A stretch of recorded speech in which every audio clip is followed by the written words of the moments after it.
Good morning, everyone. Welcome to today's webinar. My name is Berit Block and I'm the European Marketing Director at DataXu. Thank you for joining us today, and we hope you will enjoy our webinar on how top brands are using data and analytics to fuel a customer-centric approach to marketing, featuring Sasha Berlik of DataXu and Luca Paderni of Forrester Research. Before we get started, I just have a few housekeeping items I'd like to run you through. For today, you'll be in listen-only mode, which means we won't have much background noise, hopefully. The webinar control panel can be opened and closed by clicking on the red arrow button in the upper right-hand corner of your screen. If you have any questions during the webinar, you can send them by using the control panel and typing your questions into the question box. Today's webinar is being recorded, and we'll send you an email with a link to the recording in the next day or two. Now, I'd like to do a very brief introduction of our speakers. Sasha is our European General Manager at DataXu, based out of our Cologne office. Luca Paderni is VP and Research Director at Forrester, serving marketing leadership professionals. He's based in London. Right, let's have a look at today's agenda. First, Sasha will dive into how to navigate the new customer journey. Then Luca will present a case study that shows how and why Ford and team changed their approach to media buying. We will close today's session with a quick Q&A, so be sure to send your questions during the webinar. And now, I'd like to turn the session over to Sasha. Thank you very much, Berit. Welcome, everyone. I'm pretty excited about today's topic, navigating the new customer journey.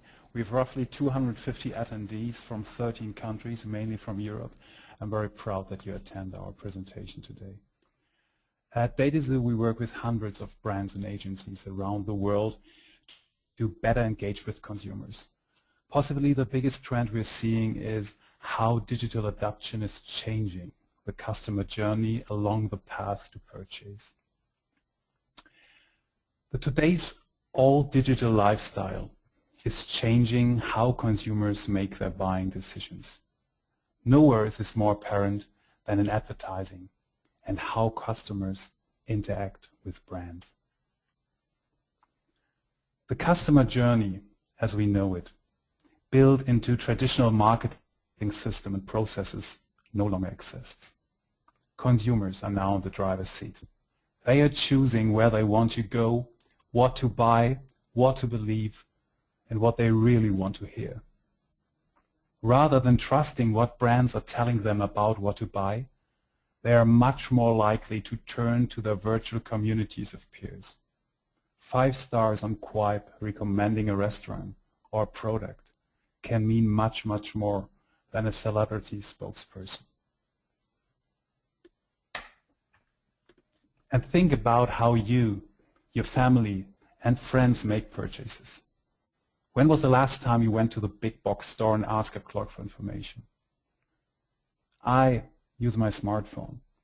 I use my tablet, my laptop to inform and to educate and to make purchases in store. When I bought my last washing machine, I was so well informed online before I went to the shop. The only days I'm asking a clerk is really if these bananas are fresh or the oranges or something like that. But if I'm really buying something where I'm interested in, I compare in advance. In fact, research shows that 2/3 of today's consumers use their mobile device to check online prices while in store. Nearly 80% of US internet users use mobile coupons upon checkout in store this year. So they downloaded a coupon, went with a coupon on their smartphones to the clerk, showed this coupon to the clerk at the store, and then they got a discount. And almost 70% of tablet owners used their devices to shop from the comfort of their couches in the last 30 days. This is today's digital lifestyle and today's reality for marketeers. And it's the biggest challenge facing today's marketeers. We need to say goodbye to old school thinking and rework our approach to interacting with customers along their buying journey. We need to get away from one-size-fits-all messaging, which promotes a generic rather than a personalized customer experience. When our marketing efforts are siloed across channels and devices, we are all blocking valuable opportunities for true customer insights and efficiency gains across the entire media plan. And finally, relying on hunches and stale data is no longer effective. You need to know who your best customers are right now so you can engage them when they are actively interested. But savvy marketers already know this and understand that the key to adapting their programs to the new customer journey lies in data and analytics. The volume of customer-related data is growing every day, and we now have the technology and tools that can derive actionable insights from that data. The challenge and the opportunity is how to transform raw data into a deeper understanding of your customers, so you can deliver a relevant, personalized experience to them, the right message at the right time on the right channel. In other words, how do you transform data into insights and then into action? Obviously, a new approach is required to operationalize the process of turning data into measurable marketing results. It needs to become part of your marketing DNA. That approach is called programmatic marketing. Programmatic marketing can help solve marketeers' biggest challenges. Unfortunately, there's a lot of FUD in the industry around the term programmatic marketing. So let's talk about what it really means. First of all, programmatic marketing is the use of consumer data and business rules. In other words, algorithms across the entire media plan. It's also the adoption of a real-time decisioning platform like DataXu to deliver the right message to the right consumer at exactly the right time across all channels and devices. And it means being able to measure and tailor every interaction to each consumer at the impression level. And a true programmatic marketing platform continually learns what works and what doesn't to automatically optimize it in real time and deliver increasingly better results. But it's not just technology for technology's sake. Programmatic marketing is about reducing costs while increasing sales. It makes you more efficient by eliminating wasteful media spend and automating time and resource-intensive manual work. It makes you more effective by identifying and focusing on your highest value consumers and personalizing the creative message for those consumers. And it delivers, in real time, a continuous stream of valuable insights about consumers and the digital behaviors. What marketing problems or questions can be answered by analyzing the media data coming from your existing media investment? What insights can be gained about your consumers? To answer that, let's look at an example. Here you see a financial services firm was looking to drive new brokerage account openings. By analyzing which consumers engaged with a campaign and completed the account applications, they found that Infinity and Mini owners were most likely to apply online rather than use offline application methods. We also find that Jaguar, Land Rover and Cadillac owners go online to research brokerage products, but don't typically apply online. These findings caused the financial services firm to change how they engage with their target customers, resulting in an increased application rate. So we can see that actionable data is the key that will help you move to a marketing approach that is focused on the customer. But there's another consequence of the new digital lifestyle. And Veruca Salt was way ahead of us here as she explored Willy Wonka's chocolate factory back in 1971. Customers don't care about media channels. They don't care about devices or publishers when assessing brands. They form and share opinions about a brand based on their experiences with it, wherever and whenever those interactions occur.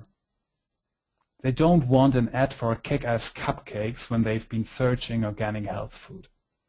They care about getting what they want when they want it, in a relevant, personalized experience. By consolidating and analyzing the many sources of data you have access to, it's media, websites, CRM, etc., you can give them exactly what they want. And, let's face it, if you can't keep up with them, your competitors will happily service them in your place.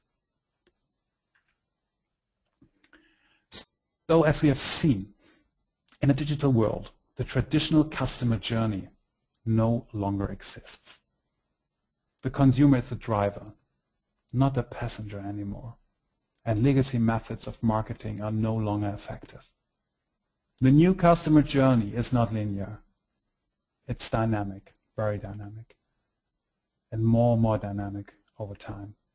Consumers bounce from browsing on their laptops to researching on their mobile to watching a video review on their tablet, and often make many more stops across channels and devices before taking action and converting, if they do.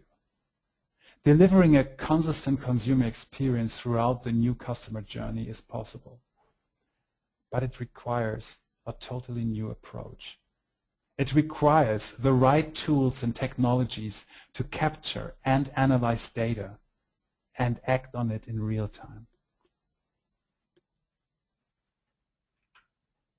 And one company that gets this is our customer, Ford Motor Company.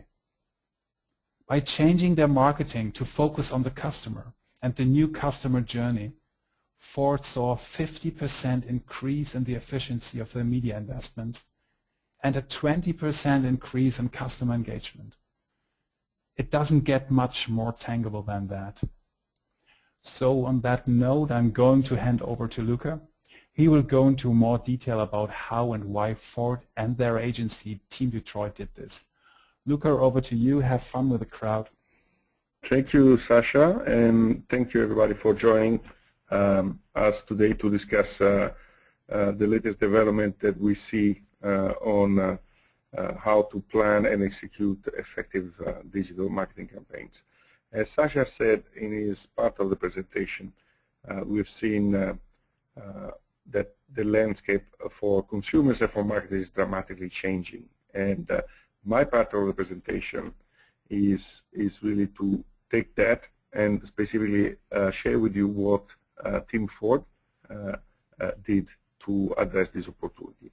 Broadly speaking, thank you for flipping the slide. The theme is the fact that we need to match what is happening to the consumers, and the theme is about, if you want to be a real customer-centric marketers, we need to understand how these people are behaving across platforms and touchpoints to better serve them with powerful technology to improve the level of engagement that we have through our assets.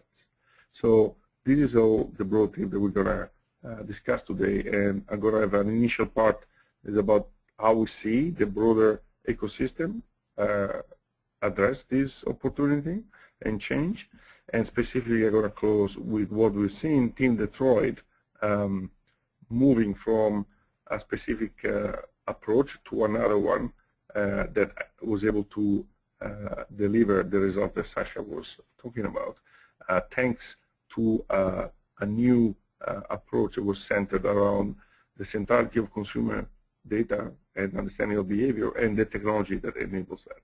So if you can go to the next slide. One of the figures that I like to use here is that, there is increasingly, when we look and work at clients' organization and approaches to marketing, a gap between what consumers are doing with technologies and what marketers are doing. And the gap is basically based on one overarching trend that is basically that we as consumers enjoy the fact that we can access content and reach out to brands and services and across multiple platforms more and more.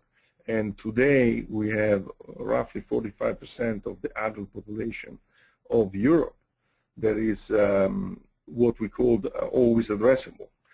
They will be able to access a digital internet-connected device from multiple places, work, home, during their commute, from multiple times, from multiple geolocations during the day. So these are people that will want to have a seamless experience across touch points, and they consistently expect to have this happen.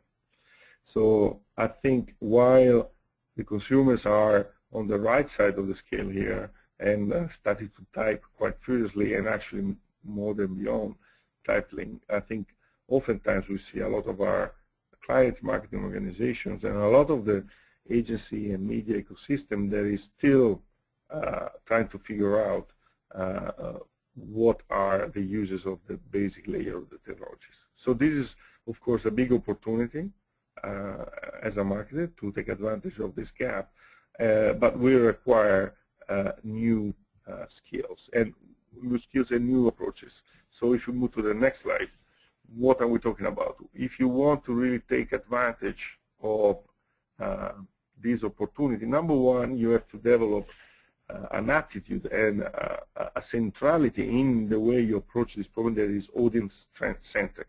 This is not based on the media platform anymore. You are really trying to understand how individual group of customers, even single customers, are interacting across the all possible touchpoints in the customer life cycles with your branded assets and promotional assets. And you only can do this with new technologies like DSPs and DMPs that are really powering this complexity, management of this complexity. Of course, you need to feed also these new technologies with a very important amount of data. And data is becoming really the asset that will distinguish brands that flourish in the future. Data about what customers are doing with your assets and with your advertising and with your promotions and with your products. And this is central to any future development.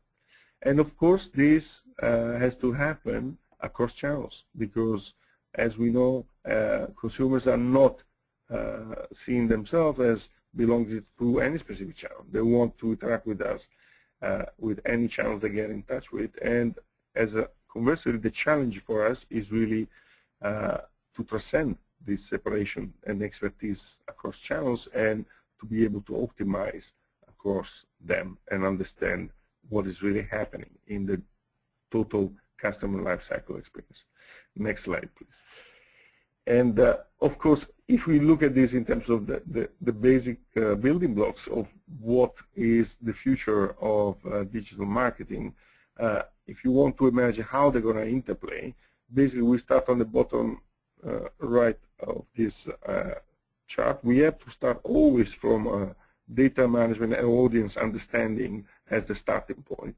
And here, the potential to have much richer insight than in the past is really being boosted by the technology like DataXu is providing here.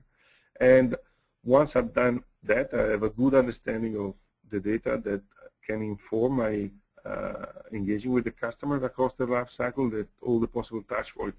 I will also have an analytics layer that will also help me understand what are the outcomes of my activities there. What is happening every time that I'm interacting with Luca on a mobile phone, and next time he's interacting with me on the website, what is the next best step that I can offer him, and how can I measure if this is effective? And this is going to inform this very sophisticated analytic layer is going to inform finally the programmatic buying.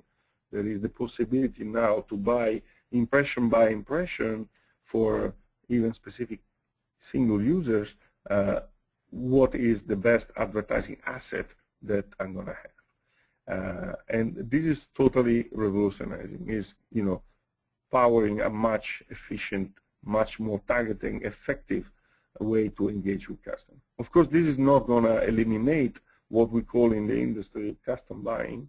That is, specific patterns you could have with any publisher that can develop for you, with you, and your agency very customized programs and experiences that will not be able to be replicated in any programmatic fashion. So these two ecosystems, the programmatic buying and the customer, will continue to exist in the future. And actually, if you look at how Forrester sees the future of the digital marketing ecosystem, we can go to the next slide and move from these three simple bubbles. I mean, this is a bit more complex or chart, but I'll take you through quickly just to make sure we understand.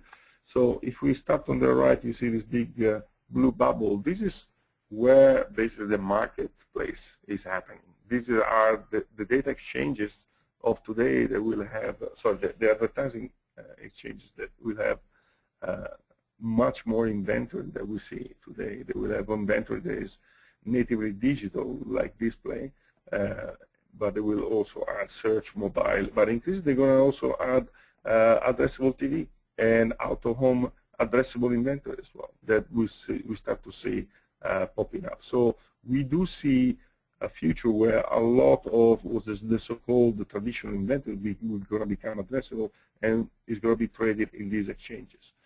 And at the core, instead of the buy side, there's this other blue rectangle, if you like. There is the data management analytic platform. This is the data engine that is going to be at the center of any marketer activity. That is going to federate the first-party and third-party data about what customers have done in the past, are doing with us today, and will inform our digital buying strategy. And we will see clients that will decide to do so sometimes directly. We have large clients that have decided to test and develop an in-house trading desk and go with this information, with their trading algorithm, straight into a consolidated media buying platform and then into the marketplace.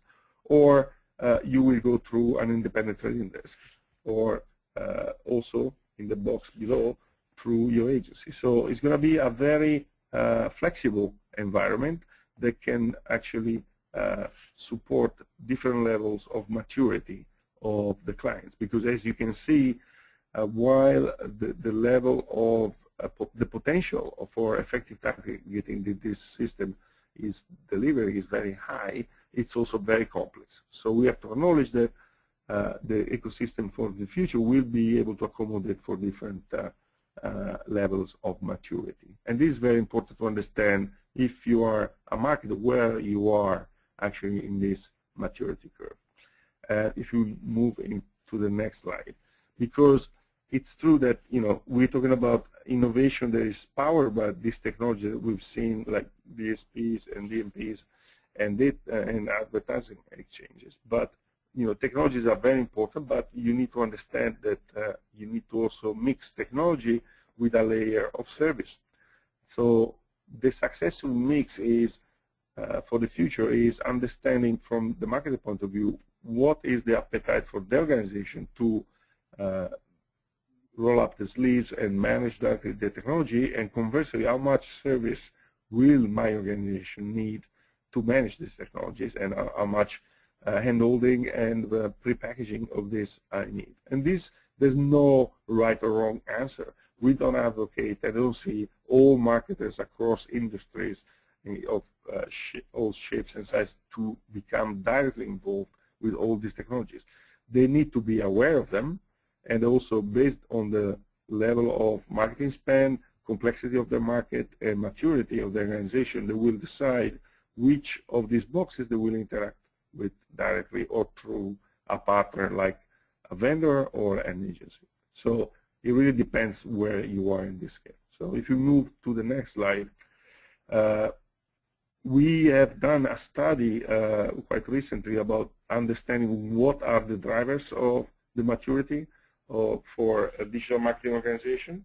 And we're going to share with you just very quickly the 4 levels of maturity that we have seen in the market, and it's important that you understand where you are to decide where and how to go to in your ambition to improve your marketing efficiency. So if you move to the next slide, we will start with a part of the market that is fortunately for the brands and the ecosystem in general, today the minority, but they're still present. These are the skeptics. These are organizations that think that digital marketing planning is still a nice to have. It's really people that really tend to delegate most of this function to the agency, and they will focus their analytics at a very basic level and figure out basically what is happening at the site level. So these are organizations that really don't see digital marketing as a priority.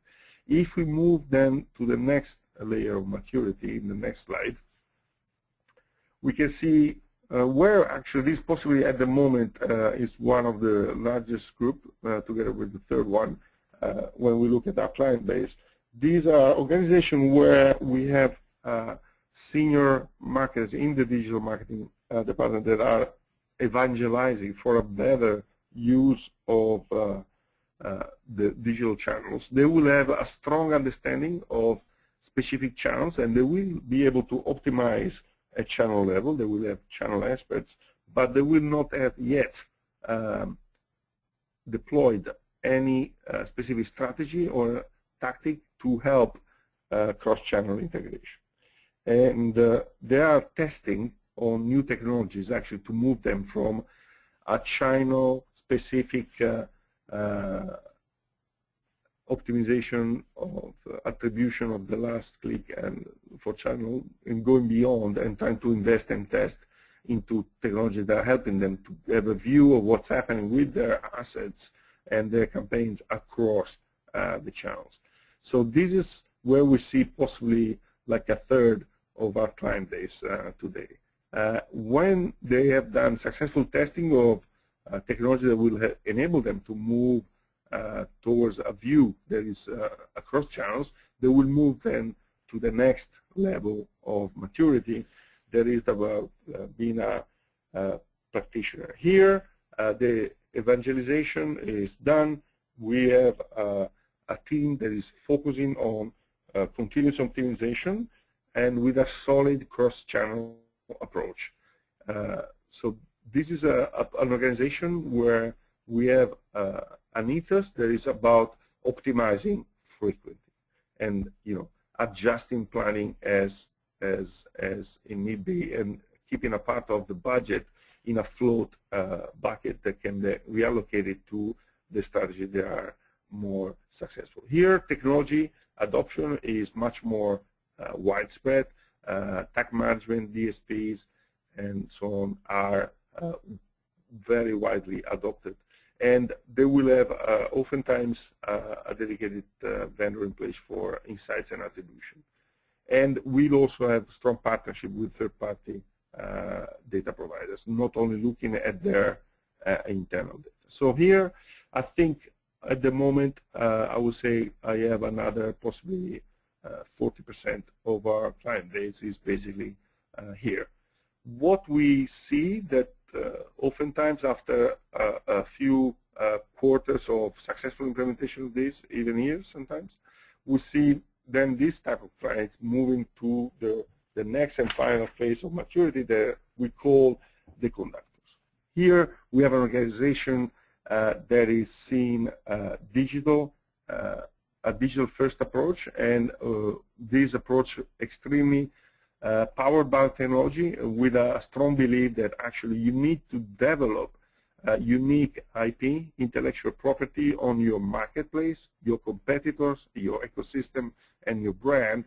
And the analogy here is, you see a strong analogy with the mentality of a trading house on Wall Street that decides to use technology to develop a unique advantage versus competition to trade in a specific community. And here we're talking about trading in advertising inventory. And here, so technology comes to the fore as a strategic investment. It's not just an enabler, and is really trying to develop a seamless integration of audience and data and advanced attribution to do what? To do programmatic buying as much as possible, and also to inform the partnership that we're going to do with the publishers we want to do. Here we will have teams that will work on not brands, but maybe on audiences and how to generate audiences for specific goals. And also we'll have a dedicated analytics team that will support the marketing team together with a dedicated IT team, because a lot of the stack of this technology will be, and particularly the one about data management, oftentimes it will be managed directly by this kind of organization. So analytics team, very well integrated and very well competent, but also strong support from the IT organization to deploy these tools in an efficient way.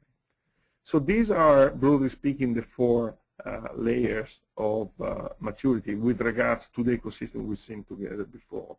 And I think most marketers realize now that, you know, staying at last click single channel attribution, it doesn't cut it anymore. They realize so intellectually, and they also realize that to move forward, they need to really decide to make this a strategic priority, because it requires a reallocation of budgets and resources internally that is quite important. So we are seeing the move toward the more sophisticated use progressing. It's not painless, and it's not definitely something that will happen in weeks, but it's definitely where the market is going. If we move to the next slide, then we will come to the details of the Ford's Team Detroit Ford case study. There is an example of a specific marketing organization that is the WPP dedicated agency that supports Ford Group in Detroit. Went from the second level of expertise, if you like, from the experimenters all the way to the becoming a conductor in the specific marketplace. So I'm going to take you through, in summary, the key steps that they understand. So basically, the biggest move for them was to move from a nameplate center, so specific for brands, kind of siloed approach, to a consumer-centric approach. So what were the pains? First of all, they recognized that they were stretching their resources. They were trying to become expert of everything from search to attribution, analytics, and display buying, and so on and so forth within a specific nameplate. So they didn't leverage skills very effectively. Also, they didn't have a very sophisticated measurement of what was happening beyond the sites, nothing very sophisticated. And also, they were relying heavily on external agencies for the technologies they wanted to deploy. So they did move from a nameplate focus approach, as you see here, from actually an audience customer-centric approach. Part of the big chunk of the budget today is not linked to a specific nameplate, and is designed to actually develop a specific volume of interaction and engagement with specific audiences to then funnel them to a specific macro goal that we want to achieve. An example of the benefits they've seen, and we've seen Sasha was already sharing some of the adoption of specific platform, that is that DataXu in this case, a 20% increase in customer action rate on previous buys compared to a similar positioning with the previous methodology. So quite important improvement of performance here. Another thing they do, if we move to the next slide, they change not only the organization, but they change the way they execute planning across these nameplates. And so they moved actually away from a specific expertise of a planner that becomes the expert of a specific brand, like a Focus, for example, and they move instead of to a planning system that was enabling their expert to focus on specific stages in the life cycle. So if I am now have a team that is trying to develop a rich engagement and get awareness up for something new that I'm doing, I will have specific experts that will plan for that outcome. If I'm trying to drive the last mile and convince people that have been exploring my models to actually book a test drive, I will have a team that actually knows this part of the life cycle very well. So this is audience-centric, customer life stage-centric, and one of the benefits was that the level of expertise of the teams working here has been growing in depth, and also the level of mastery of the technologies that support these different stages has been extremely powerful. So this is a big change also for them. The final change, of course, second final, sorry, is measurement. They used to measure success based on activity on the website, and oftentimes they were looking just at booking of test drives if there were people who were downloading brochures. And now they realize that this is a very, very simplified view of what actually customers are doing with their assets and campaigns. So they not only measure now onto the website, but they go into social and all the other assets they can activate beyond the website, try to understand really what is the customer journey they can influence across all possible platforms beyond the simple activity on the website. Of course, that resulted in a correct cross-attribution of what social was playing in the conversion activity. And for some brands, especially the ones that were targeting specific younger cohorts, they actually resulted in a much more optimized level of activity on social that resulted in higher level of conversions. And finally, the layer of technology. We put it as last because I think it's more important to make sure people understand their roles, the processes, and the goals they have. Technology is a key enabler, but it's without the previous ones, we know that this is not going to happen. So previously, they were relying heavily on an outsourced full-service model with a lot of external partners. They realized that increasingly they need to engage with a few components of the technology ecosystem here, and they decided to take some of them in-house. Notably, the DSP and the DMP are much more closely managed directly by with the vendors by the staff at Team Detroit.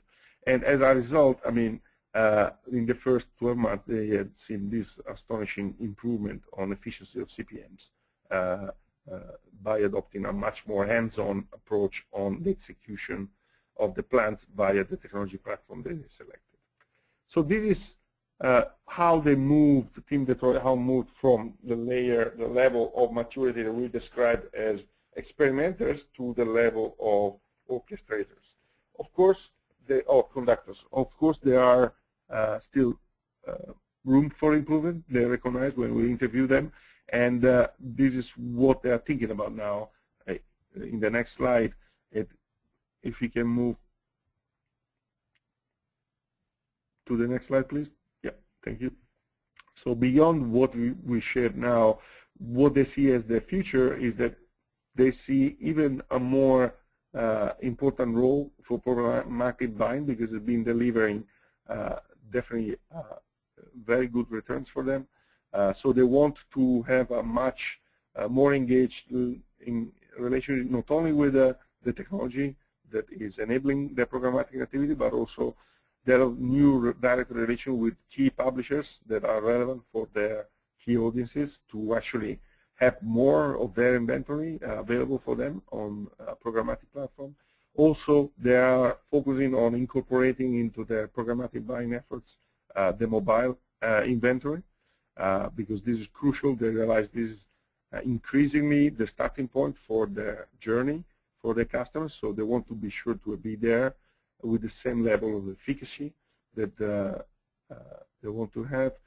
And then the higher long-term priority for them is to really step up the way they actually manage and collect data across the globe. They are responsible for Ford at a global level out of Detroit. So they are standardizing the way they collect both first-party and third-party data across the globe, because they recognize that consistency of the picture you get of your customers' engagement across touchpoint is crucial to give the analytics team a level playing field to do their analysis and cross-pollinate markets with their insights. And also, they're looking at activities from key players like Google and others that, we realize that programmatic today is powered a lot by the data that comes from cookies. What is the scenario if we are not going to be only cookies out there in the future as a consumer data tracking source, and what are the options there? What does it mean if we have to move there? So these are, just to give you an example of an organization that really decided to step up to programmatic buying and change the level of maturity in a dramatic fashion, quite a fast time, and actually was able to deliver strong business outcomes for the clients in doing so. I hope that was interesting for you guys. I think the next slide, if I remember correctly, is the Q&A slide, yes. So I would be happy to take specific questions on my part of the presentation or any questions you might have. Thank you very much, Luca, and thanks, Sasha.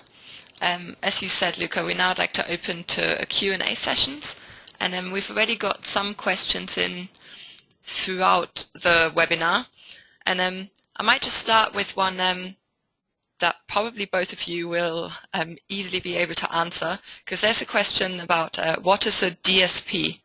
I just leave it to you who would like to take that question. Sasha, if you want to give it a go. Okay, first, a DSP is a demand-side platform. Actually, a demand-side platform, very easily said, is optimizing the real-time bidding access for the advertiser to all the real-time bidded enabled inventory sources like supply-side platforms, which are kind of technologies which are optimizing the publisher's inventory, and ad exchange technologies, as well as real-time bidding enabled publishers. That's the very simple part of DSP. The DSP 2.0 or even 3.0 is the programmatic marketing platform like DataXu, which has on one hand an implemented DSP, so access to real-time biddable inventory, and on the other hand a data management platform and an insight and analytical technology which gives you the perfect insights, and on which insights you're then able to execute all your media purchases. Luca, do you have something to add? Totally, yeah. Maybe just to, I can even try to simplify it even more. If you think about the center of this ecosystem is the marketplace, and where that is managed by like a stock exchange. So this is the pool of inventory that is available out there, that where publishers put these impressions as they happen. There is a big difference as they happen for sale. The DSP is the platform, the technology will enable agencies or marketers to buy and be in the marketplace to buy impressions, and to inform the DSP, so to program and decide what is my buying strategy, what I'm trying to achieve here. I will need the DMP of the data about my audience target and what I've been doing with my assets and so on and so forth to actually inform the buying program in the marketplace. So this is just to extreme oversimplification, but this is in a way to how to think about it. I don't know, Sasha, maybe I went too far in that simplification. But. No, very good, thank you. Okay, I've got a few more questions here. Let me do this one. It's about omnichannel, and I think it's targeted to Sasha. So it's, when you talk about omnichannel, what channels are currently covered by your technology? Yeah, as we talk about the buyer's journey, on the other hand, it's as well on the different channels you're able to book. And omni-channel means you're able to access, on one hand, the display ads. So these are the ads you know from the website. On the other hand, mobile inventory, so that you can target ads on mobile devices. On the other hand, online video and social. So for example here, the Facebook exchange. That's omni-channel, which is currently accessible for everyone using a DSP or technology like DataXu. And we as well are doing tests with IPTV here.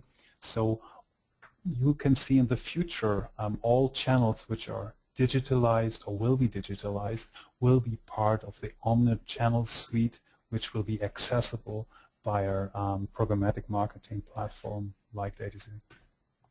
Okay, thank you. And then I have two Ford-specific questions that came in. The first one is, how did Ford measure the 20% increase in engagement? So they did run an A/B testing, basically. They did run, it was part of their making the business case when they were experimenting with different platforms they were thinking about adopting. They basically run a campaign for a nameplate as they used to, and then they run a similar campaign for part of their budget in parallel with the new methodologies. And that's the results. So there was a classic A/B testing kind of thing. So okay. That's how they calculated that 20%. Yeah, and then the same person also typed another question in, which is, did they actually sell more cars? So, of course, advertising, they sold more cars. They did get more conversions than previously with the same money. Did they sell more cars than their competitors? You know, it's a market out there. You're going to compete. They think that they've been generating more sales opportunities for the dealership to close. That's definitely the case. Okay, thank you. And then I think, Sasha, this next question is about Ford, but I think it's one for you as well. It's the Ford case study you presented is global, but a lot of the elements seem US-centric. So someone was wondering how this applies to Europe, especially with regards to third-party data. Let me take that one first, Luca. Okay.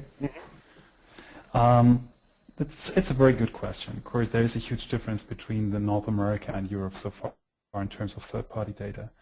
On one hand, yes, there is access to third-party data in Europe. So I just can talk here for the DataXu platform, where we have implemented European-specific third-party data suppliers, like, for example, an AddThis, a Visual DNA, a BlueKai, an Accelerate, and many, many others as well. But the quality of third-party isn't comparable with the quality of third-party data, which so far exists in North America. That's not the main need and purpose to use a DSP or programmatic marketing platform. Very important is here that you own data, so you own your own data as an advertiser, so the first-party data, and you're able to do action based on the first-party data of your own product you have collected. That's on one hand the retargeting data, and it's not just focusing on retargeting data, it's all the data you are able to pixel on your website, or you're able to ingest into your data management platform. On the other hand, it's all the thin data you are able to use to action on. It's on one hand the geographic, it's the day, it's the time, it's the device, it's the operating system, it's the weather. Yeah, we can use weather information based on geolocation as well for real-time advertising. It's the channel you're using, it's the website you're using, and all that in real time. And based on all that, you get insights about how consumers behave and what kind of microsegments you haven't seen before, based on all this thin data as well. So it's not just about third-party data or first-party data. It's quite a lot as well about data ownership and executing on the data, which now belongs to you as an advertiser. Thanks, Sasha. Luca, did you want to add anything to that, or? No, I think it's we have to agree that there's some disparity in the quality and breadth of third-party data that is available for some European markets. I think again, markets differ quite widely actually. But go back to Sasha's point, I think this is true, but it's not a sufficient reason not to have a very effective programmatic buying effort in place, from what we're seeing from clients in Europe. So. Okay, thank you. And then, Luca, one other question that came in for you. You mentioned the skills a marketer has, and the question specifically is, what are the new skills a marketer needs to develop? So that's a very important question, because we've seen all the clients that they're going through this maturity curve, if you like, or progress. Just briefly illustrated, they realize that they need to mix basically art and science much more than they used to in the past. So the challenge here is that you need to be able to develop a culture where you are effectively rewarding creativity and communication skills with a culture that also values a lot data and the fact that these are meritocracy of ideas based on data. And this is very, very different and from a lot of the values of existing marketers. So I think the challenge is to find the right balance between the new skills you will need to have that are very heavy data-driven, without forgetting that there's an art component that is about understanding what are the new creative that you should test, what the data is telling me from the creative standpoint, for example. So the companies that are successful, like Team Detroit, are very careful at managing, number one, a good mix of skills, and also making it clear there is not one skill is better than the other, but actually they have the same importance, and together they are needed to be successful. Okay, thank you. And we're actually getting quite close to the end of the hour now, so I'd like to wrap this up here. And we had a few quite specific questions come in as well, so if not every question has been answered, rest assured we'll send you an email afterwards and schedule a meeting where appropriate to follow up all the detailed questions that came in. I hope this webinar was useful for everyone. I think it was a great session. Thanks again, Sasha and Luca.